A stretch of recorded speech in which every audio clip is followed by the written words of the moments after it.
প্রিয় দর্শক, আরেফিন শুভকে পেয়েছি আমরা 5ই আগস্ট, পরবর্তী তার আগের একরকম 2024-এর জানুয়ারি মা চলে যান, জুলাইয়ের 20 তারিখে ডেট দেওয়া হলো ডিভোর্সের।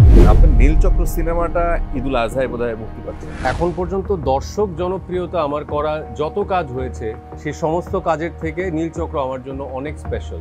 মুজিব যেই সিনেমাটা কি আপনার এখন মনে হয় যে এরকম কোনো কিছু আমার ভুল ছিল অথবা?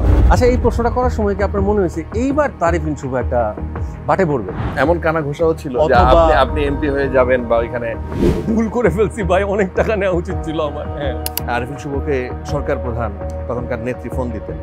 এক ধরনের রাজনৈতিক মুখরোচক গল্প হিসেবে আমি বলি।